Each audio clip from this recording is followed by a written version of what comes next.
Hello friends, innovators अड्डा में आप सभी का बहुत बहुत स्वागत है। आशा करता हूँ कि आप सभी बहुत अच्छे होंगे, अपना ध्यान रख रहे होंगे।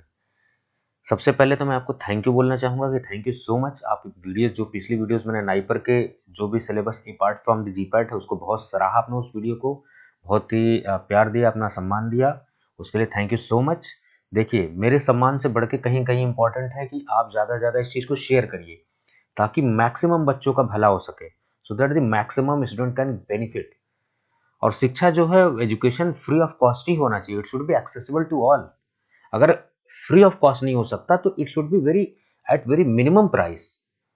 ठीक है, अगर जहां भी लगता है कि नहीं रिकॉर्डिंग में खर्च आ रहा है, वीडियो में आ रहा है, तो बहुत मिनिमम प्राइस पे होना चाहिए। ठीक है, और इनोवेटर सेटा हमेशा कोशिश करता है कि आपसे कोई चार्ज ना लिया जाए।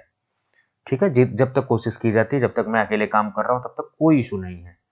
तो आज हम लोग बहुत ही इंपॉर्टेंट टॉपिक डिस्कस करने वाले हैं। पिछली वाली जो वीडियोस है, जिन्होंने नहीं देखा है नाइपर में, what are the extra syllabus that is going to come in the NIPER JEE exam apart from the GPAT? Already I have discussed in the previous video. Now in this video I am going to discuss about the important topics. You can say it as smart syllabus. Earlier also it was smart syllabus. Now we are discussing the smart syllabus in a very detailed manner because this whole topics. So what I am going to suggest you before going to go for the GPAT exam, sorry NIPER exam, at least this topic should be covered. तो ये सारे topic जितने भी हैं, this topics are going to be very important. So first what you have to do, you have to cover this topics, then extra you have to do. Understand? So starting the videos from, so it's presented by me Sanjay Chauhan. आप मेरे बारे में जानते ही होंगे सारी चीजें। ठीक है, so we are going to discuss about the important topics. So what important topics means that are going to come for the NIPER JEE. जब मैं वीडियो रिकॉर्ड कर रहा हूँ, नाइपर जेई 2021 का एग्जाम आने वाला है और ये फ्यूचर के जितने भी नाइपर के एग्जाम आएंगे सब में काम आने वाला है. सो चलिए let's start the video. So these things already have discussed that important, what are the important portions that need to be covered, means apart from GPAT, whatever you have studied in GPAT, apart from that what syllabus you need to be covered before coming for the NIPER JEE 2021 or any exam. Understand? So basically what I have told in previous videos that you have to more focus on the chemistry. Basically in that organic chemistry, inorganic chemistry, biochemistry. Then after that you have to more focus on the pharmaceutical analysis. Remember these all syllabus are apart from GPAT. Some topics are going to be match. Topics are going to be must. कुछ topics आपके same हो सकते हैं but ज्यादातर syllabus different जो है मैं वो बता रहा हूँ. फार्माकोलॉजी आपकी जीपैट में भी आती है, बायोटेक्नोलॉजी जीपैट में कम पूछी जाती है बट नाइपर जे में ज्यादा पूछी जाती है. ठीक है, general study, this topic is totally different from the GPAT syllabus. This is not going to be asked in GPAT exam. So this one is going to be extra, this one is going to be extra.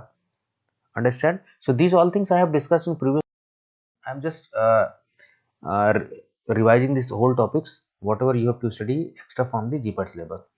Biostatistics, this is going to be the extra syllabus because you are not going to cover in the GPAT exam. Understand? In GPAT syllabus biostatistics is not there. Understand? Pharma current, you have to update it with the pharma current news. Recently COVID, when I am recording the video, COVID-19 situation is going to be worse inside the India. So what are the drugs approval? What are the drugs approved by the, what are the therapies approved by the US FDA? These all you things, these all things you should remember. Then apart from that, what is going to be extra? Aptitude, drug design software, annual model, drug development process. These whole topics are apart from, these are extra from GPAT. I have already discussed in the previous. Now coming on the detailed syllabus. So what makes this video different from the previous video? That is, in this video I'm going to discuss about the detailed syllabus that is going to assure your selection. I am very much confident that it is going to assure your selection if you are going to cover it. चलिए, तो organic chemistry हम लोग अभी तक हमने बात किया था कि organic chemistry is very important. So in organic chemistry what topics are going to be very important that you need to be focus. So important naming reaction. सबसे पहले naming reaction, already I have made video on this naming reaction. Apart from that, I am going to make one more video on naming reaction in the detailed manner. Right now I have made video on this naming reactions, important reagent, important naming reaction. You can cover from that video. So basically you have to focus on cycloaddition, Dielders reaction, aldol condensation. These all are naming reaction. So these whatever the topics I have written over here, these all topics are very important. You can say 100% these are important. So in naming reaction, these basic reactions you need to be covered. Then you have the basic concept, then you have the clearance of basic concept.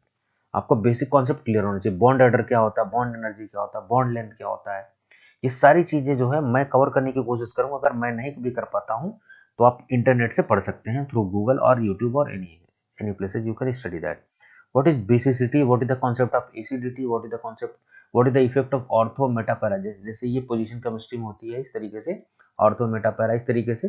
So what are the different positions have the effect on acidity, sorry यहाँ acidity होगा, and basicity of molecule.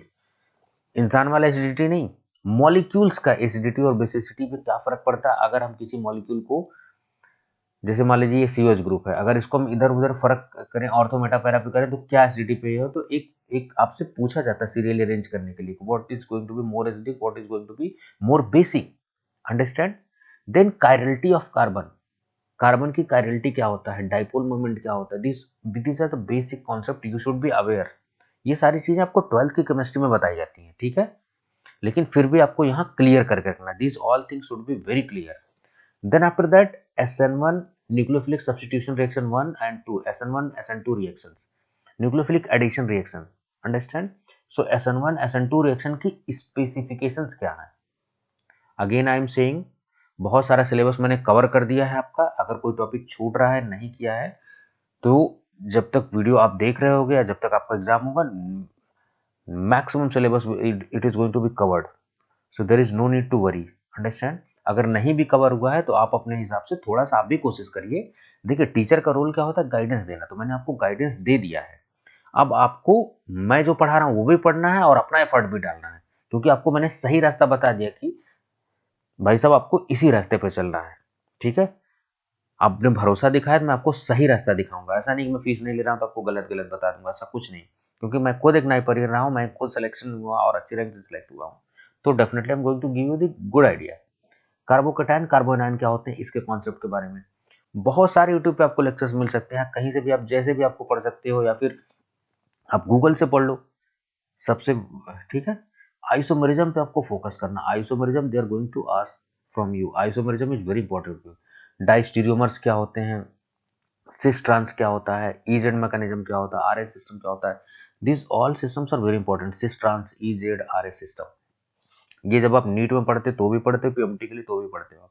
तो जिन्होंने PMT वगैरह की तैयारी की होगी या नीट वगैरह की आप कर रहे होगे तैयारी, पहले पीएमटी था अब नीट हो गया है, तो वो लोग ये सब पढ़ के आए होंगे. ठीक है, आईयूपैक नोमेनक्लेचर, आईयूपीएसी कैसे होता है, नोमेनक्लेचर कैसे किया जाता है, बेसिक कॉन्सेप्ट जानो आप.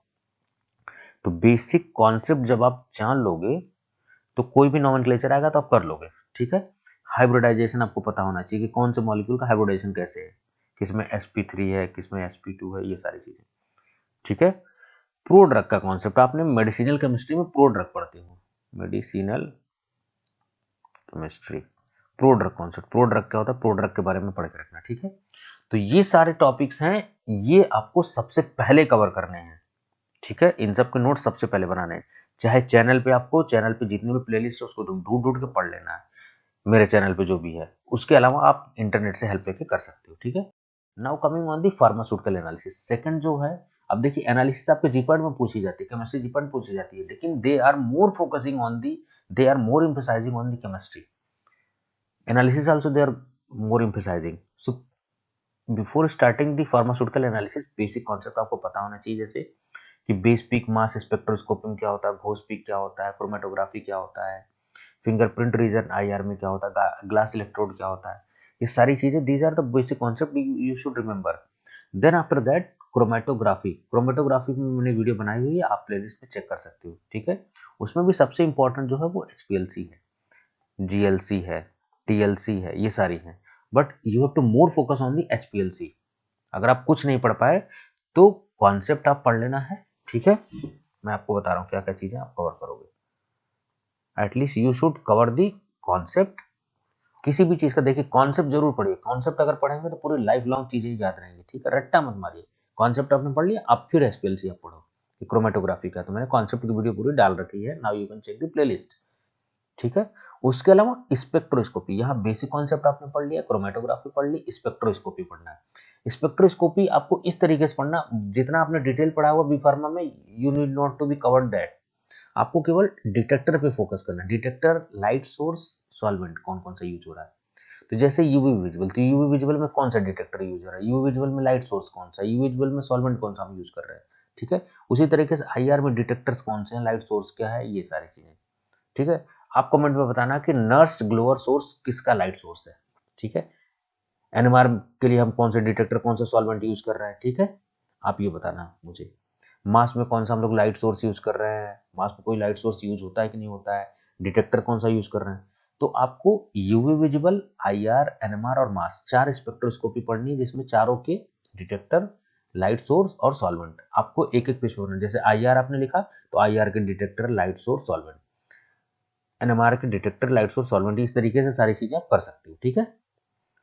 अब आईआर में थोड़ा सा डिटेल ये पूछते हैं, कुछ कुछ मॉलिक्यूल के, इंपॉर्टेंट मॉलिक्यूल के आईआर रेंज होती है, वो आप देख लेना। पिछले साल के जब नाइपर को क्वेश्चन देखोगे तो उसमें आईआर रेंज पूछा हुआ इंपॉर्टेंट मॉलिक्यूल के, तो कम से कम 8-10 मॉलिक्यूल को पूछा है, तो उस मॉलिक्यूल को निकाल के जगह पेज पे लिख लेना है। ठीक है। कि अगर रिपीट हो क्वेश्चन, क्योंकि नाइपर में they are going to repeat the question, बहुत सारा रिपीटेड क्वेश्चन होता है। ठीक है। और मैंने आपको बताया था 2020 को है, बिल्कुल एकदम बिल्कुल। ठीक है। वाई 2020? क्योंकि 2 घंटे में आपको 200 क्वेश्चन करना है, तो थोड़ा सा रटने वाली भी चीजें आएंगी, कॉन्सेप्ट भी आपको क्लियर होना चाहिए। तो यहाँ लाइट सोर्स, फिंगरप्रिंट रीजन और एनएमआर, मास में बेस पीक पूछता है। तो मास में जब आप पढ़ोगे तो ये बेस पीक आपने कॉन्सेप्ट यहाँ से क्लियर कर लिया, ये डिटेक्टर, लाइट सोर्स, सॉल्वेंट सब यहाँ से कर लेना। उसके अलावा तीसरी चीज जो एनालिसिस पूछी जाती है, टाइट्रेशन पूछी जाती है। तो टाइट्रेशन में सबसे ज्यादा पूछा जाता है इंडिकेटर। तो आपको हर टाइट्रेशन का इंडिकेटर कम से कम लिख लेना है। तो कॉन्सेप्ट आपको पढ़ना, देखिए कॉन्सेप्ट तो हर चीज का पढ़ना है, कॉन्सेप्ट नहीं छोड़ना है जिंदगी भर। चाहे आप टीचर बनेंगे तो भी आप रहेंगे, इंडस्ट्री में जाएंगे तो भी, जिंदगी में आपको हमेशा करेंगे, काम आएगा ये कॉन्सेप्ट, आप हमेशा रखिए। एसिड बेस टाइट्रेशन क्या होता है, उसका कॉन्सेप्ट। कॉम्प्लेक्सोमेट्रिक क्या होता है, एक्वस क्या होता है, आइडोमेट्रिक, आइडो और आईडी में आयोडीन किस में लिया जाता है, ब्यूरेट में किस में लिया जाता है, किस में डायरेक्ट किस में लिया जाता है, या बताओगे। ठीक है। किसमें ब्यूरेट में, आइडो, आईडी में, दोनों में फर्क क्या है। Karl Fischer titration moisture determination के लिए होता है। कार्ल फिशर रिएजेंट क्या होता है, उसका कंपोजिशन बहुत इंपॉर्टेंट है। एम्पिरोमेट्रिक टाइट्रेशन क्या होता है, पोलैरोग्राफी क्या होता है, ये सारी चीजें आपसे पूछी जाएंगी। डिफ्यूजन करंट क्या होता है, ये सारी चीजें। और इन सब में देखो, एक तो बेसिक कॉन्सेप्ट आपको पढ़ना है, इंडिकेटर और ग्राफ पूछता है कि ग्राफ किसके किसके बीच, एक्स एक्सिस वाई एक्सिस पे किसके, जैसे आइडोमेट्रिक में ग्राफ, सॉरी इसमें एम्पिरोमेट्रिक टाइट्रेशन में किसके बीच ग्राफ बनता है, पोलरोग्राफी में किसके बीच ग्राफ बनता है, तो ग्राफ यहाँ पे इंपॉर्टेंट होता है। उसके अलावा एक टेक्निक है क्रिस्टलोग्राफी, जिसमें एक्सरे डिफ्रैक्शन, एक्सरे जो क्रिस्टल्स वगैरह के स्ट्रक्चर, क्यूएसआर के थोड़े से कॉन्सेप्ट पढ़ लेना। क्यूएसआर आप जानते होगे आप लोग। ठीक है। ये एनालिसिस में आपको पढ़ना है। ज्यादा अगर करूंगा तो वीडियो बहुत लंबी बन जाएगी, क्योंकि बहुत सारी कवर करनी है, तो फटाफट थोड़ा सा कर रहा हूँ। आप वीडियो को पॉज कर करके देख लें। Now coming on the biotech. Biotech में रिकॉम्बिनेंट डीएनए टेक्नोलॉजी। ठीक है। ठीक है। आप रिकॉम्बिनेंट डीएनए टेक्नोलॉजी को पढ़ सकते हो। अब इसके लिए बुक कौन सी, मैंने ऑलरेडी आपको जीपैट वाली वीडियो में बनाई हुई, कौन सी किसके लिए कौन सी बुक है। ठीक है।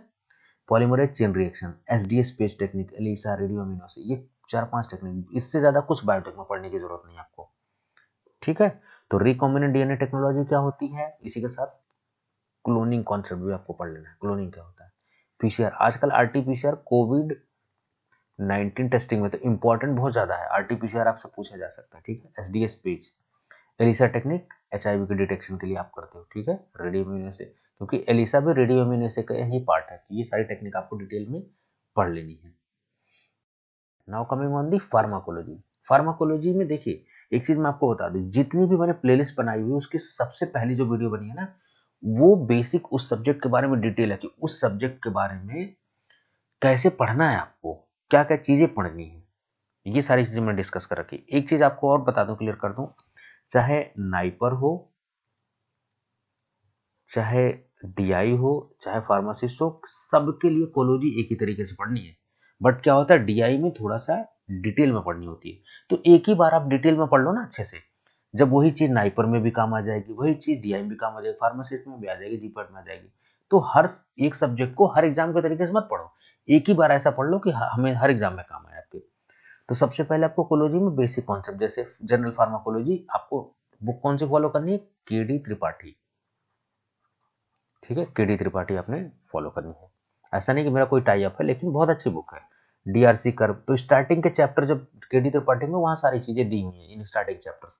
रूट ऑफ एडमिनिस्ट्रेशन क्या होता है, हर रूट के फायदे नुकसान क्या होते हैं, काइनेटिक्स क्या होता है, डायनेमिक्स क्या होता है, बॉडी किसके साथ उसमें रहता है ना, what drug does to the body, what body does to the drug, इस तरीके की चीजें हैं।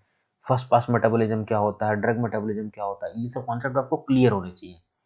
फिर केमोथेरेपी आप पढ़ोगे, तो जब कीमोथेरेपी जाओगे, तो जब केडी त्रिपाठी में जाओगे तो सल्फोनामाइड चैप्टर है, उसके पहले मैकेनिज्म दिया हुआ कि ये ड्रग ये मैकेनिज्म, ये ड्रग ये मैकेनिज्म, ये प्रोटीन सिंथेसिस इनहिबिटर, ये सेल वॉल सिंथेसिस इनहिबिटर, वो पूरा जो है ग्राफ जो है, जो पूरा चैप्टर है वो पूरा आपको कर लेना, वहां से 2 से 3 क्वेश्चन आ जाते हैं।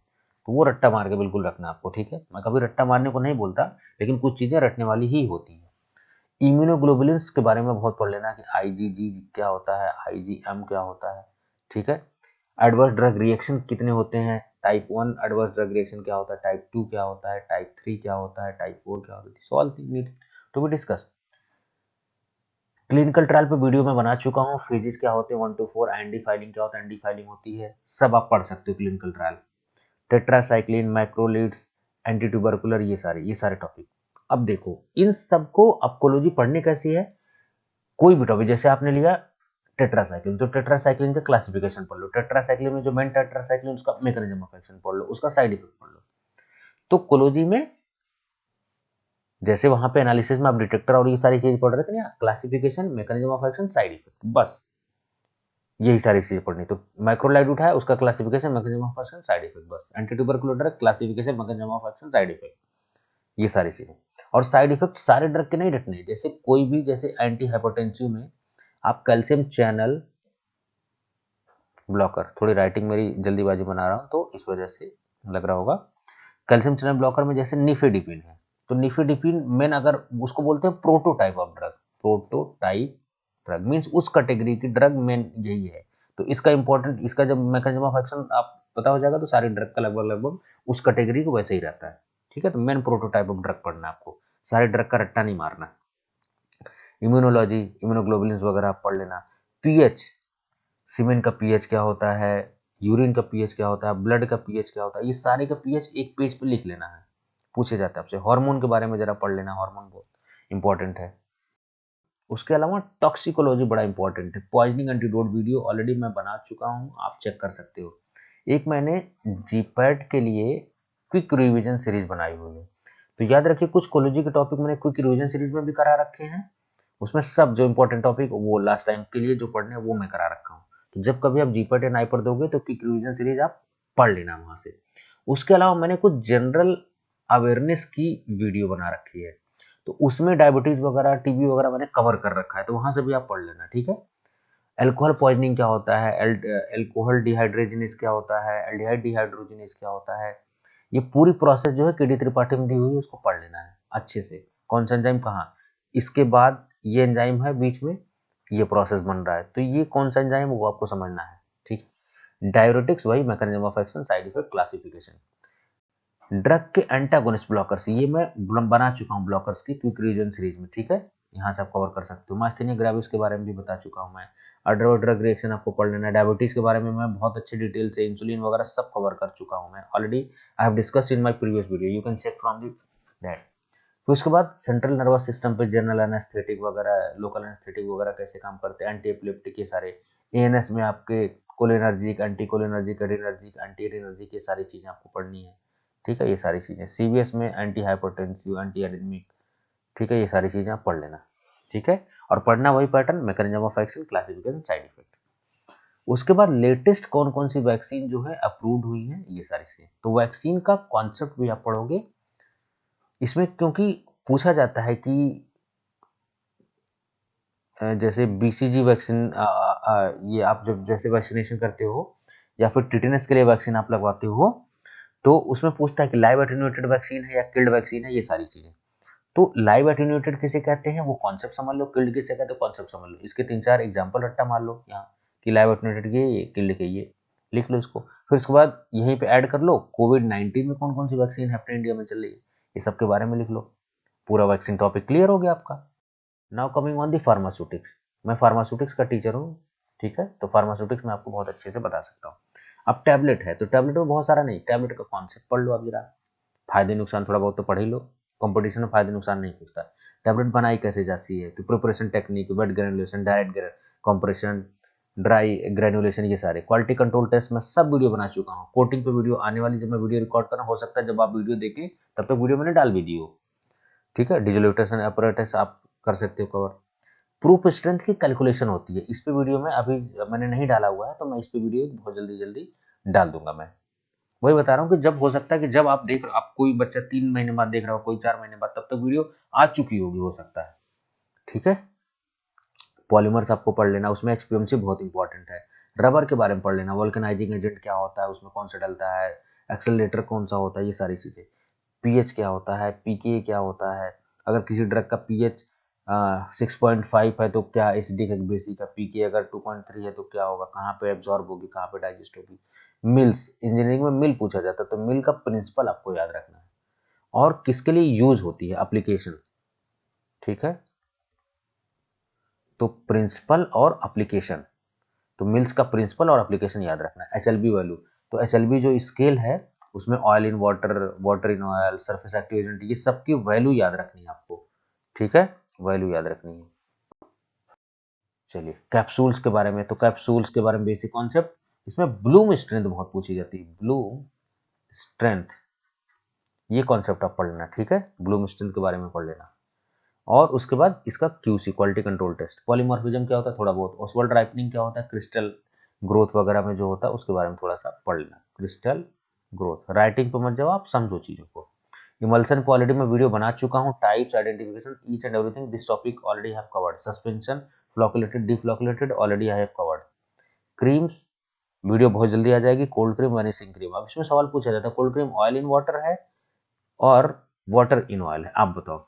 आप बताओगे कमेंट बॉक्स में, cold cream is water in oil और ऑयल इन वाटर, ये बताओगे इस तरीके से। एनडीडीएस के मैंने टॉपिक्स इंपॉर्टेंट कवर कर दिए हैं, वहां से आप पढ़ लीजिए क्या क्या सारी चीजें, nano particles, liposomes, each and everything I have already discuss inside the video. Now coming on the microbiology, ये जितना भी मैं टॉपिक बता रहा हूँ ना, ये सब पे वीडियो मैं बना चुका हूँ। स्टरलाइजेशन टेक्निक बहुत ही शानदार वीडियो मैंने बनाई हुई है, आप इसको उस वीडियो से ज्यादा कुछ पढ़ना ही नहीं है। बायो इंडिकेटर्स पूरी बना रखी है, ठीक है। इसके अलावा आपको पढ़ना क्या है, स्टेनिंग टेक्निक्स, टेक्निक्स, ठीक है। ये मैंने अभी वीडियो नहीं बनाई हुई है, मैं इस पे वीडियो बहुत जल्दी जल्दी बनाने वाला हूँ। उसके अलावा आपको ग्राम पॉजिटिव और ग्राम निगेटिव बैक्टीरिया में डिफरेंस समझना, किसमें टिकोइक एसिड होता है, किसमें टिकोइक एसिड नहीं होता है, किसमें सेलवॉल होता है, किसमें सेलवॉल नहीं होता है, ये सारी चीजें, ठीक है। उसके अलावा यूकैरियोट्स, प्रोकैरियोट्स सेल में डिफरेंस क्या होना चाहिए, वो सारी चीजें, यूकैरियोट्स, प्रोकैरियोट्स, इन सब के बारे में आपको समझना है।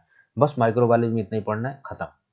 और उसके अलावा एक एक्स्ट्रा चीज होता है कि टेस्ट, किस बीमारी के लिए कौन सा टेस्ट, ये माइक्रोबायोलॉजी में ही दिया रहेगा, ठीक है। जैसे मान लीजिए एचआईवी है, तो एचआईवी के लिए आप एलिसा टेस्ट कर रहे हो, ठीक है। टीबी के लिए आप कौन सा टेस्ट कर रहे हो, मॉन्टेक्स टेस्ट कर रहे हो। विडाल टेस्ट किसके लिए कर रहे हो, टाइफाइड के लिए कर रहे हो। एमपी पैरासाइट टेस्ट कर रहे हो किसके लिए, मलेरिया के लिए। तो ये सारी चीजें आपको एक जगह एक पन्ने पर लिस्ट बना लेना है, बहुत स्मार्टली पढ़ना है, एकदम बिल्कुल सॉरी टू से गधों की तरह बिल्कुल नहीं पढ़ना है, एकदम बिल्कुल स्मार्टली पढ़ना है कि इतना पढ़ो सिलेक्शन हो जाए, डीआई में भी हो जाए, फार्मासिस्ट में हो जाए, सारी जगह हो जाए। अब बायोकेमिस्ट्री, बायोकेमिस्ट्री में ग्लाइकोलिसिस बहुत पूछता है, तो ग्लाइकोलिसिस क्या होता है, ग्लाइकोजेनोलिसिस क्या होता है, तो ग्लाइकोलिसिस में थोड़ा देख लेना, इसका एटीपी कैलकुलेशन कितना है, कितना यूज हुआ एटीपी, इसमें कितना कंज्यूम हुआ, कितना एटीपी बन रहा है, एंड प्रोडक्ट क्या है, कहाँ हो रहा है ग्लाइकोलिसिस, साइटोसोल में हो रहा है, प्लाज्मा में हो रहा है, कहाँ हो रहा है, ये सारी चीजें आप देखोगे, ठीक है। तो ग्लाइकोलिसिस के बारे में थोड़ा सा अच्छे से पढ़ लेना।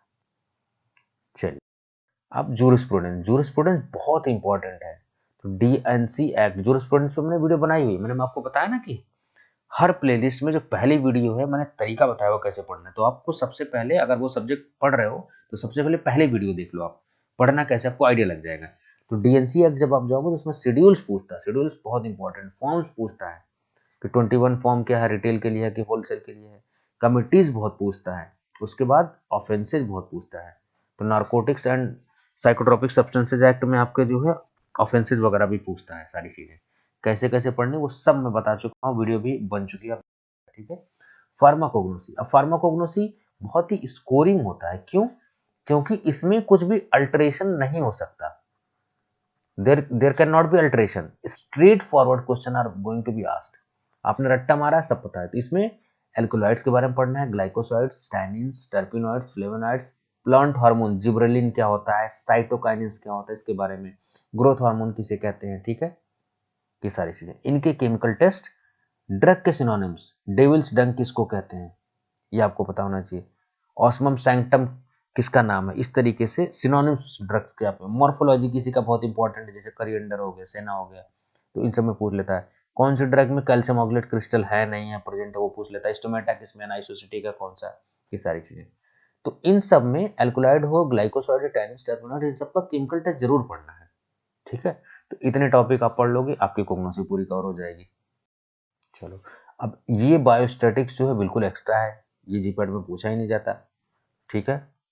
तो एनोवा, एनोवा टेक्निक क्या होता है, एनालिसिस ऑफ वेरिएंस टेक्निक क्या होता है, कोरिलेशन क्या होता है, रिग्रेशन क्या होता है, T test, student T test क्या होता है, जेड टेस्ट क्या होता है, काई स्क्वायर टेस्ट क्या होता है, पी वैल्यू क्या होता है, कॉन्फिडेंस इंटरवल क्या होता है, कॉन्फिडेंस इंटरवल 95% का मतलब क्या होता है, ये सारी चीजें आपको, देखिए बहुत सारे एसएससी वगैरह के यूट्यूब चैनल हैं, सारी चीजें वो डालते रहते हैं, तो यहाँ से आप सारी चीजें पढ़ सकते हो बायोस्टैटिक्स के लेक्चर, ठीक है। एनिमल मॉडल्स बहुत पूछता है, कौन सा, जैसे एपिलेप्सी है तो कौन सा मॉडल, अगर हम अब जैसे अपरेटस में एक एग्जांपल आपको दिखाऊं, रोटरॉड कहाँ पे किसका मॉडल है, एनिमल किस एनिमल में, कैटेलेप्सी में कौन सा यूज, पीएटी वैल्यू क्या है, ये सारी चीजें, जो अलग अलग डिसीजेज हैं उनमें कौन कौन से मॉडल यूज किए जाते हैं, मॉडल का मतलब कौन कौन से एनिमल यूज किए जाते हैं जिन पे हम टेस्टिंग करते हैं क्लिनिकल की, ये सारी चीजें एक पन्ने पे कवर हो जाएंगी, ठीक है। उसके अलावा इंपॉर्टेंट ड्रग सॉफ्टवेयर, बहुत सारे ड्रग डिजाइनिंग, जो कंप्यूटर एडेड ड्रग डिजाइनिंग होती है ना, कैट जिसको बोलते हैं, तो उसमें बहुत सारे सॉफ्टवेयर, जैसे आप लोग केमिस्ट्री वाले जितने भी होंगे, एम फार्मा वगैरह जितने भी करते हैं, वो केमड्रा यूज कर रहे होंगे, 2D QSAR, 3D QSAR, तो इसकी मैं एक स्क्रीनशॉट भी शेयर कर दूंगा, वीडियो भी इस पे बना दूंगा, एक दिन में खत्म हो जाएगा ये, तो इसके लिए बहुत टेंशन लेने की बात नहीं है, आप गूगल पे डालोगे इंपॉर्टेंट ड्रग डिजाइन सॉफ्टवेयर, पूरी लिस्ट खुल के आ जाएगी, लिख लो उसको आप, ठीक है। और चाहते हो कि क्या पूछा जाता है, तो जरा 3-4 साल का, पिछले साल का क्वेश्चन पेपर एनालाइज करो, आप चीजों को देखो, तो जो क्वेश्चन पूछा गया उसको एक जगह लिख लो, जो जो सॉफ्टवेयर पूछा गया उसको टिक मार लो, वहां इंपॉर्टेंट लिख दो कि ये पूछा गया है, उसको सबसे पहले पढ़ो। तो ये सारी पूरी ओवरऑल स्ट्रेटजी थी आपको बताने की, ठीक है। अगर आपको हमारी वीडियो पसंद आती है तो बिल्कुल कोताही मत करिए, सब्सक्राइब करिए चैनल को और शेयर करिए, शेयर करना बहुत जरूरी है, शेयर इसलिए करना जरूरी है क्योंकि और लोगों का भला हो, कहते हैं ना कि शिक्षा ऐसी चीज है जिसमें सबका हक है, शिक्षा एक ऐसी शेरनी का दूध है जिसका जिसने भी पिया ना उसने दहाड़ा है शिक्षा की, जिसने भी ग्रास्प किया है, समझ लीजिए कि ऐसी शेरनी का दूध है शिक्षा का नाम, जिसने भी पिया है उसने दहाड़ा है, डॉक्टर अम्बेडकर ने कहा था, इस बात को याद रखिए। तो चैनल को सब्सक्राइब करिए और बेल आइकन जो है बिल्कुल जरूर दबाइए, कोई कोताही नहीं, बेल आइकन दबाएंगे तभी आपके पास नोटिफिकेशन जाएगी, ठीक है।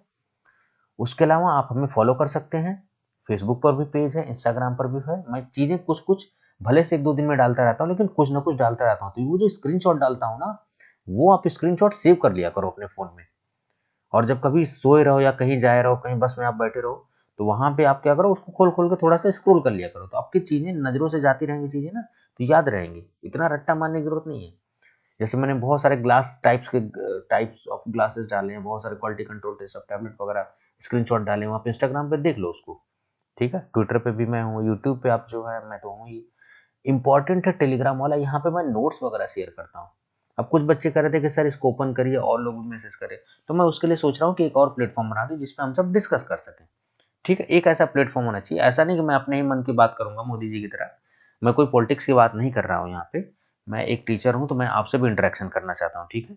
तभी तभी हम इस चीज को बेहतर कर सकते हैं, तभी आपकी क्वेरीज में ज्यादा ज्यादा कर सकता हूँ, तो एक मैं प्लेटफॉर्म डिस्कशन के लिए बनाऊंगा, ठीक है। खाली अपने मन की बात नहीं करूंगा मैं, आपकी भी सुनूंगा मैं, ठीक है।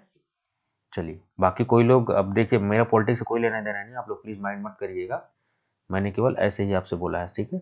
कोई दिल पे लेने की जरूरत नहीं है, मैं किसी पार्टी का सपोर्टर नहीं हूँ, मैं एक इंडियन हूँ, मैं एक भारतीय हूँ, बस मुझे ये पता है, और मैं एक सबसे पहले मैं किस कास्ट का हूँ, किस जाति का हूँ, किस धर्म का हूँ, मुझसे उससे फ़र्क नहीं पड़ता। मेरा धर्म एक टीचर है, मैं टीचर के तौर पे हूँ और मेरे लिए सारे स्टूडेंट बराबर हैं और सारे कास्ट के सारे कुछ भी हो, मेरे लिए कुछ नहीं है। ठीक है? तो ऐसी कोई भी बात नहीं, मैं अपनी मानसिकता भी आज क्लियर कर दी। आपने नहीं पूछा होगा, फिर भी मैं अपनी मेंटालिटी आपको क्लियर करता हूँ कि मैं किसी पार्टी से प्रभावित नहीं हूँ, कुछ भी नहीं हूँ। अगर कभी ऐसा कुछ मैं बोलूँ, तो मैं मज़ाक के तौर पे लेता हूँ, तो आप भी सीरियस मत होइएगा इस चीज़ को लेके। ठीक है? Thank you so much for your cooperation. Thanks for the watching. Have a good day.